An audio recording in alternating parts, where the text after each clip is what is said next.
Bismillahirrahmanirrahim. Assalamualaikum warahmatullahi wabarakatuh. Anak-anakku sekalian, kembali lagi ketemu dengan kami di Mapel Kejuruan Produktif TKJ, khususnya adalah mata pelajaran Administrasi Sistem Jaringan. Baik anak-anakku sekalian, semoga kalian dalam kondisi yang sehat, kondisi yang prima, ya, kemudian tanpa stres, tanpa banyak beban. Itu adalah harapan kami. Jangan jadikan kegiatan daring ini menjadi sesuatu yang membuat kalian itu jadi stres. Seberat apapun, mari kita bikin dengan bahagia. Itu seperti itu, supaya nanti kalian itu tidak gampang jenuh, tidak bosan, dan tidak stres tentunya. Baik, sebelum pembelajaran dimulai, alangkah lebih baiknya kita berdoa terlebih berdoa sesuai dengan agama dan kepercayaan masing dimulai. Bismillahirrahmanirrahim. Rabbi shrah li sadri wa yassir li amri wa hlul 'uqdatam min lisani yafqahul qawli. Rabbi zidni ilma warzuqni fahma. Amin ya rabbal alamin. Selesai. Baik anak-anak sekalian, pertemuan kemarin kalian sudah mencoba untuk mengerjakan beberapa soal pretest ya. Sebelum kita melakukan materi, itu nanti ada soalnya yang kemarin itu berkaitan pretest. Nah, hari ini adalah kita akan membahas soal-soal yang kemarin yang telah dikerjakan oleh anak-anakku sekalian. Ya, oke. Nanti di daring ini kita nggak perlu banyak waktu, kita hanya membahas soal ini saja, kayak gitu. Yang penting adalah anak-anak sekalian itu harus melihat atau menonton video ini dari awal sampai dengan akhir, ditonton semua. Jangan hanya ditonton di awal kemudian dipercepat, tiba-tiba selesai. Durasinya misalkan 20 menit, ternyata dibikin cepat sehingga cukup 1 menit. Seperti itu jangan. Oke, soal yang pertama. Berbagai fasilitas untuk mengatur semua fungsi dalam server dapat dijumpai pada jawaban yang tepat adalah kontrol panel hosting. Ya, jadi kontrol panel hosting sangatlah penting, sangat utama. Ini wajib ada ketika kita mau menggunakan bahkan membangun sebuah website kayak gitu ya. Jadi website itu harus ada yang namanya hosting, itu seperti itu. Kemudian soal selanjutnya, dengan adanya cPanel kita sangat membantu blogger dan website developer dalam membangun dedicated server ya. Jadi cPanel ini adalah sebenarnya back-end-nya atau mungkin di balik layar terhadap sebuah website. Kalau kita membuka contoh misalkan ya www.smkn1bogor.id. Nah, itu kan langsung muncul gambar atau mungkin tulisan kayak gitu ya. Itu kan hanya layar, di depan layarnya itu munculnya kayak gitu. Nah, bagaimana di belakang layarnya? Di belakang layarnya adalah mengaturnya itu adalah menggunakan yang namanya cPanel, itu seperti itu ya. Jadi menggunakannya adalah cPanel.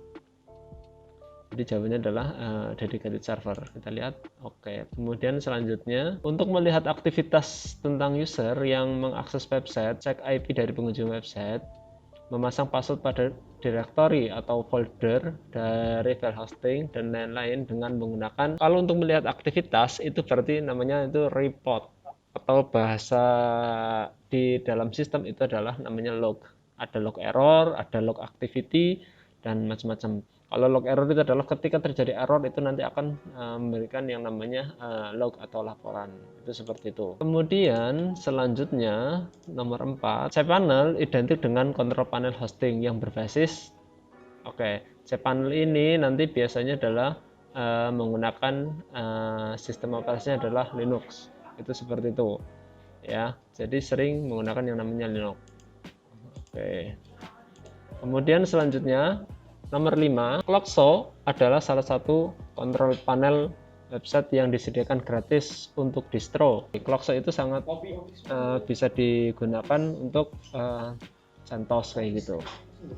Nah, di sisi lain juga ada Red Hat, seperti itu. Kita lihat.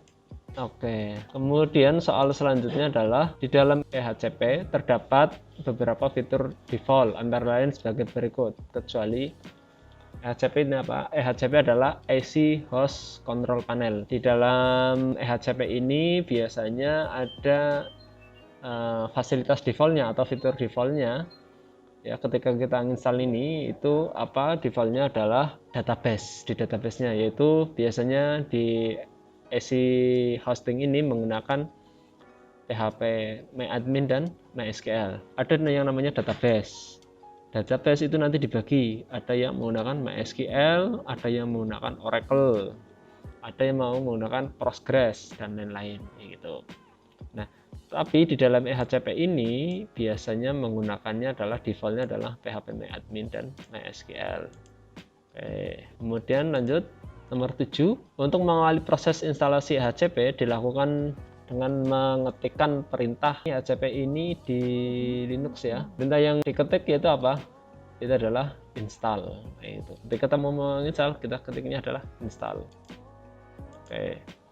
Kemudian soal selanjutnya nomor 8 adalah web hosting juga dapat diartikan sebagai tempat penyimpanan data berupa web hosting itu sebenarnya juga untuk menyimpan data kayak gitu. Contoh data apa sih?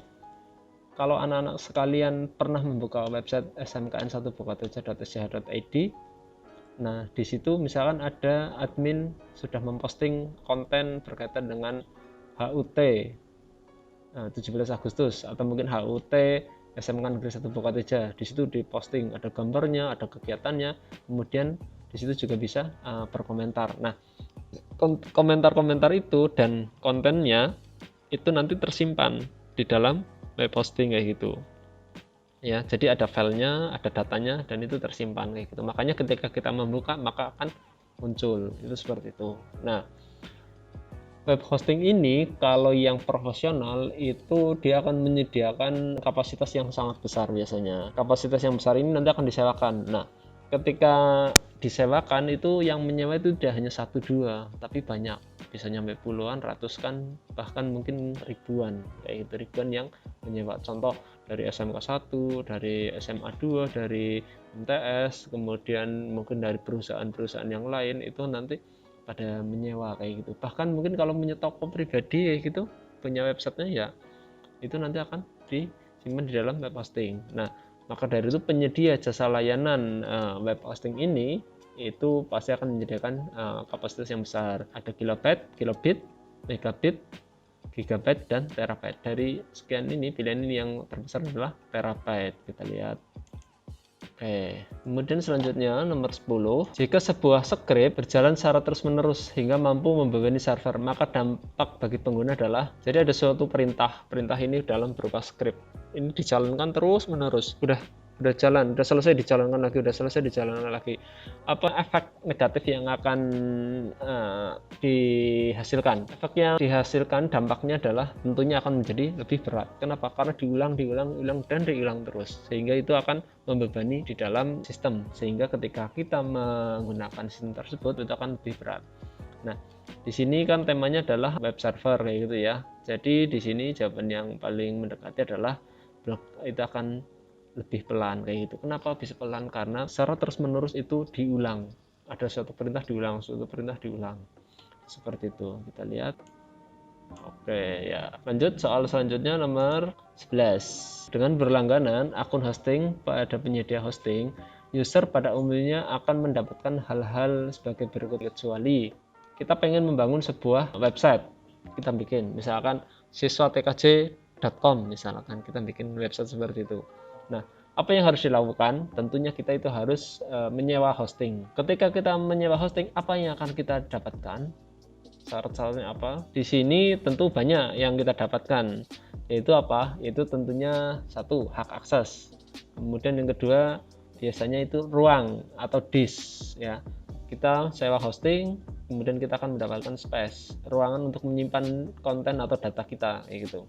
Kemudian selanjutnya kita juga bisa berinteraksi. Tetapi di sini yang belum tertera adalah nama domain. Jadi nama domain ini dia itu dijual secara terpisah kayak gitu.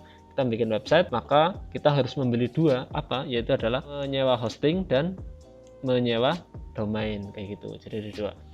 Kenapa kok kita menyewa domain? Domain ini adalah misalkan kita bikin sebuah website www.siswatkj.com. Nah, www.siswatkj.com ini adalah nama domainnya. Kita harus punya ini kayak gitu.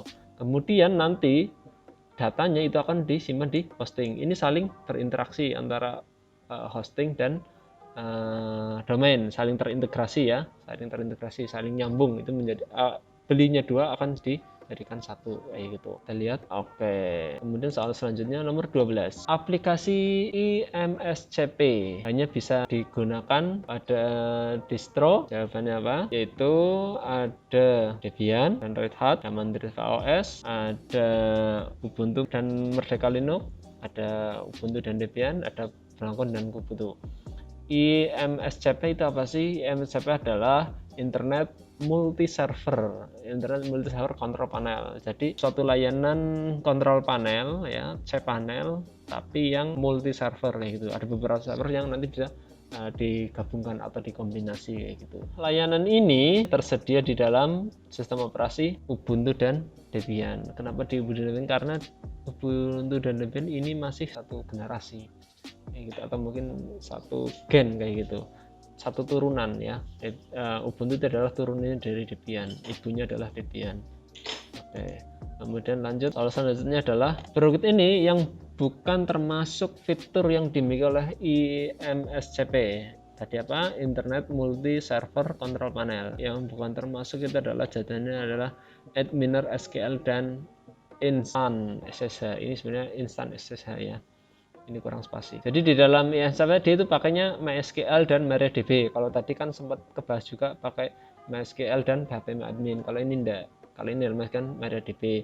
Kemudian ada custom DNS record, ada external mail server, ada package instalasi atau paket instalasi software paketnya kayak gitu.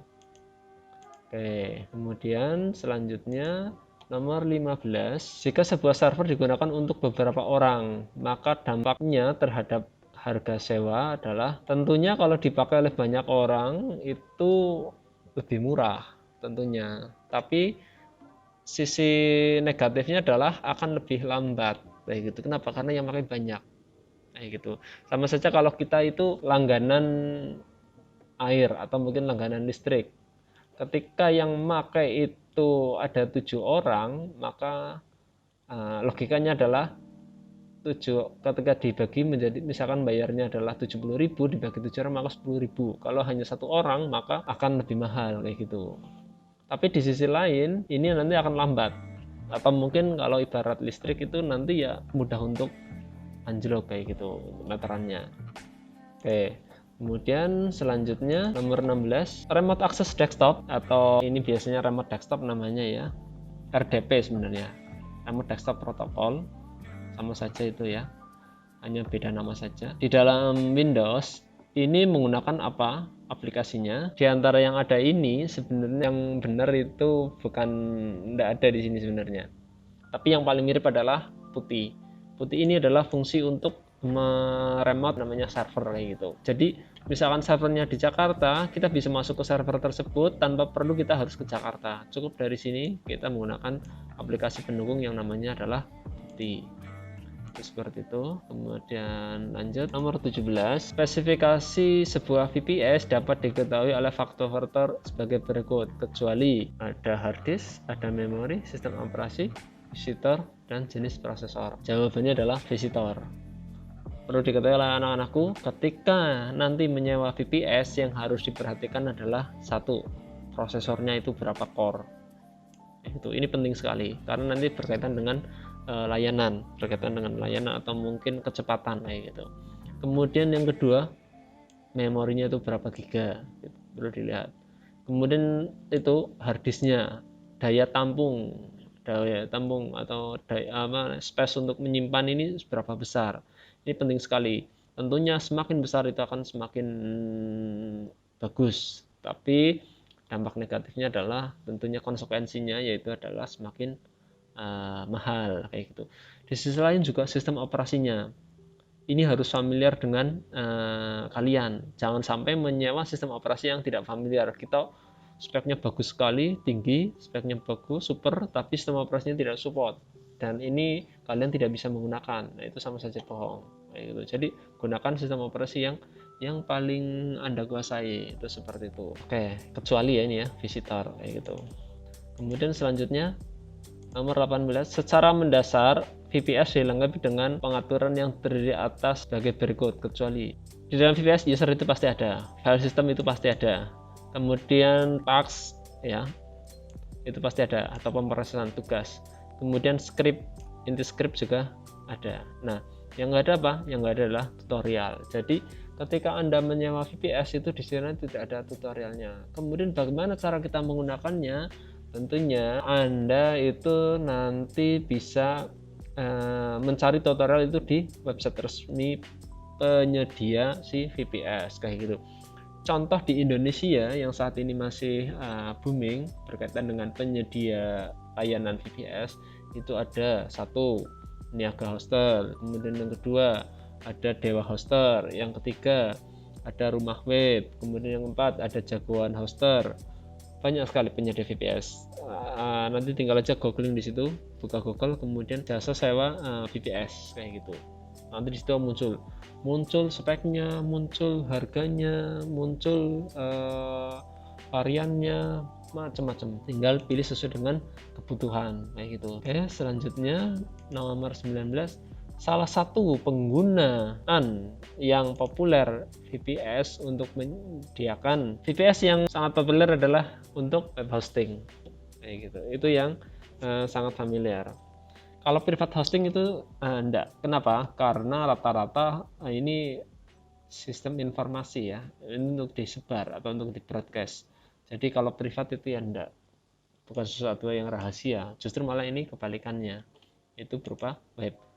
Semua yang ditampilkan di web itu adalah tujuannya untuk semua orang yang mengakses itu tahu informasi yang disediakan. Kemudian selanjutnya nomor 21, jenis teknologi penyimpanan data yang dinyatakan sebagai hard disk masa depan adalah, jawabannya adalah SSD, solid state disk. Ini sudah banyak ketika Anda membeli laptop baru yang canggih, ini sudah menggunakan layanan SSD. Sebelum SSD adalah yaitu SAS. Ya, SAS ini dulu sempat terkenal sekali. Kemudian sekarang sudah digantikan dengan yang namanya SSD. Sebelum SSD ada juga yang namanya hard disk. Hard disk itu dibagi ada SATA, ada PATA dulu seperti itu. Oke, nomor 22. Berikut yang bukan termasuk pilihan sistem operasi yang ditawarkan pada VPS. Nah, VPS itu sistem operasi apa yang tidak ditawarkan? Rata-rata VPS itu yang ditawarkan sebenarnya adalah, yang pertama adalah CentOS, kemudian yang kedua adalah Red Hat, yang ketiga itu adalah Debian, yang keempat adalah FreeBSD. Rata-rata itu kita lihat. Sun Solaris itu sebenarnya sistem operasi yang sekarang sudah nggak jalan. Kemudian selanjutnya nomor 23. Berikut yang bukan termasuk bagian dari LAMP. LAMP ini apa? LAMP ini adalah Linux, Apache, MySQL, kemudian PHP MyAdmin. Ini namanya LAMP disingkat ya. Linux, ada A, Apache, M, MySQL, P, PHP MyAdmin atau PHP. Jawabannya berarti yang bukan adalah attack. Oke.